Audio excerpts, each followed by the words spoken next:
kind of a tale of two views here. This is the first one looking west over the mountains, and you see pretty ominous looking with this storm system moving in and lots of rain and snow in the mountains right now, and some of that could trickle into the metro area as well. And then if you look east from Lookout Mountain, you see the shadow from the clouds, but mostly blue skies heading out that way as things are pretty quiet out on the eastern plains. And temperatures right now pretty comfortable in the upper 60s. We got to around 70 today, and winds right now in the teens. So not a bad afternoon, but things change quickly as you head into the high country where this storm system is just kind of sitting and spinning right now, as we showed you a little bit earlier. Temperature-wise, we're right around that 70-degree mark in the Denver metro, and we're at it in Greeley and Fort Collins right now, a little cooler in Sterling, Akron at 65, and then the mountains much cooler in the 40s and 50s. In fact, this is another sign that that system has come in and changed things weather-wise quite a bit, because we've dropped quite a bit in terms of temperatures from this time yesterday.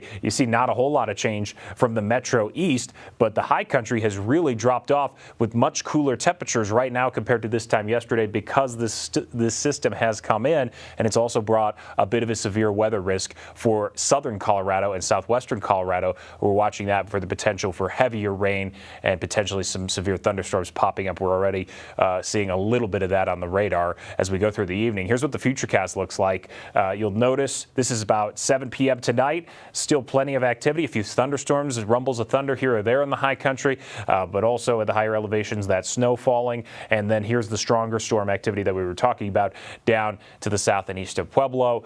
For the metro area, just a slight chance we see something here. We'll get to that in a moment, but in terms of big picture, what we're looking at Friday, things will be still cloudy to start, clearing out later in the day, but southern Colorado still looking at chances for rain even in the morning hours Friday. Here's what the metro area is looking at this evening.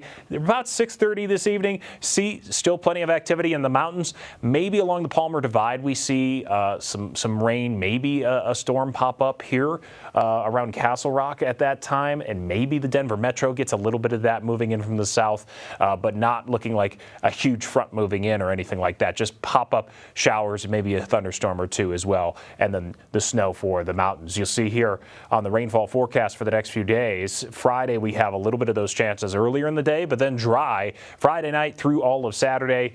Late Sundays when our next system arrives, our next chance for rain in the metro and snow in the mountains at late Sunday into Monday. So Mother Nature going to cooperate for us in terms of our weekend, Friday evening through Saturday, and most of the day Sunday looking pretty good, warmer than average too, into the 70s Saturday. Then 60s Sunday, cooling down next week, back into the 60s and 50s for highs.